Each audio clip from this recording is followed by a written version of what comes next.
Have you ever wondered just how is God the Father actually Jesus Christ? And why did Jesus claim that he and the Father are one? Stick around, and I will explain exactly how Jesus Christ is in fact God the Father, and how he revealed himself to us clearly and in a way that is extremely poetic. Think of a book with many pages. A story lives inside those pages. It is a world of its own. The person who wrote the book is the author. The author exists outside of the story. He is not bound by the rules of the world he created. He knows the beginning of the story. He knows the middle. He knows the very last word on the very last page. The author creates the people in the story. We call them characters. He decides what they do. He decides what they say. He decides what happens to them. He is the mind behind everything that unfolds within the book's cover. Now imagine something strange and wonderful. Imagine the author decides to write himself into his own story. He becomes one of the characters. Inside the story, this author character is real. He walks on the roads of the world he made. He eats the food that grows from the ground he designed. He can get tired after a long journey. He feels the sun on his skin. He feels the rain on his face. Inside the story, he can even be hurt by the other characters. He can experience sadness and pain. He could even die within the plot he wrote. Yet, the author outside the story still exists. His mind, the one that created everything, is not gone. He is not only the character, he is more than the man walking on the pages. He is both the character living the story and the author who wrote it. When the author character is inside the book, he can talk. He can have conversations with the other characters. But what happens when he looks up to the sky and speaks? Who is he speaking to? Using our simple story, we can see he is speaking to the author outside the book. He is praying to the mind that is his own source. The character is a true part of the author, living within the story's world. The author outside the story is the other part of him, existing in the greater reality beyond the pages. They are not two different people. They are one mind, one being, communicating across two different realms. This connection is constant and unbroken. The character in the story never forgets that he is also the author. He knows the plot.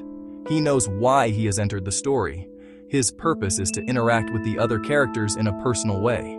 He wants to show them the author's heart. He wants to reveal the author's true nature. His words and his actions are a direct message from the one who wrote everything. Father. When the character speaks of his father, he is speaking of his own identity as the author, the source of the story and of his own existence as a character within it. This helps us understand the prayers of Jesus.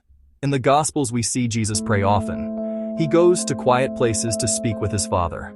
To the people watching, it might look like one man praying to a separate God in heaven. But with our author story, we can see something deeper. It is the one being, in two states of existence, in perfect communion. Let us try another picture to help our minds. Think about a modern video call. Imagine a skilled surgeon in a hospital operating room. She is standing over a patient. She is holding a scalpel. Her hands are steady. Her focus is complete. The patient experiences her as a physical touch, a real person working to bring healing.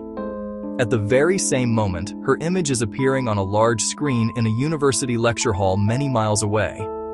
A room full of medical students is watching her. They can see every precise movement of her hands.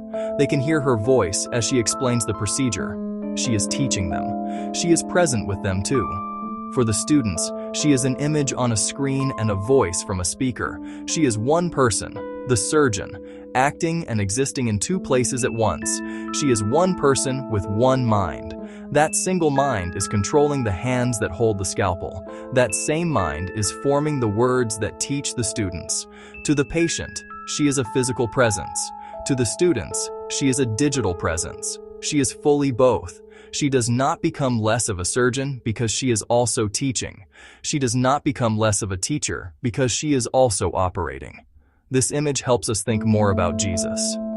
He is one person, God, who is present in two ways. In heaven, he is God, the author of life, the Creator existing as pure spirit as the Father of creation. On earth, he was Jesus of Nazareth, a man of flesh and blood. He did not stop being God when he manifested himself as a man. He did not split into two people.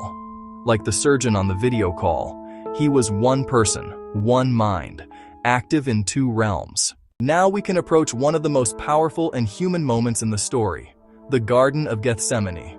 On the night before his death, Jesus went to this garden to pray. He was in deep distress. The Bible tells us he was sorrowful, even to the point of death. He prayed a simple, painful prayer. He said, "My Father, if it is possible, may this cup be taken from me." This was the prayer of a man facing something terrible. He felt real human fear. He was looking at immense suffering, a painful death, and his human nature recoiled from it. So who was he praying to? He was praying to the Father. But using our pictures, this is the author character speaking to the author mind.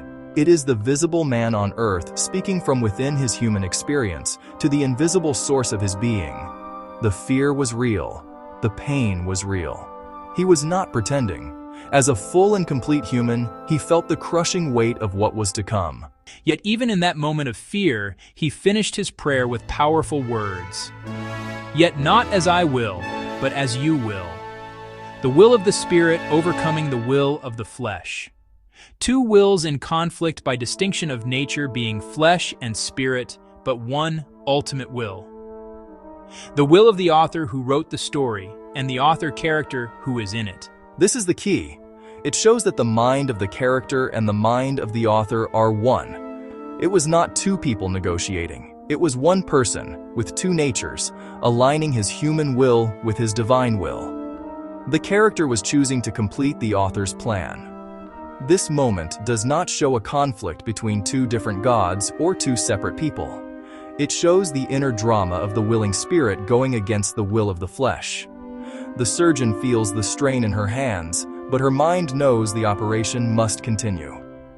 The author character feels the pain of the plot, but as the author, he knows it must be written this way to save the other characters. After the prayer in the garden, the final act of the story began. He was arrested, he was tried, he was crucified. He hung on a cross, a symbol of suffering and death. After hours of agony, he spoke his last words. "It is finished." What did this mean? It meant the mission was complete.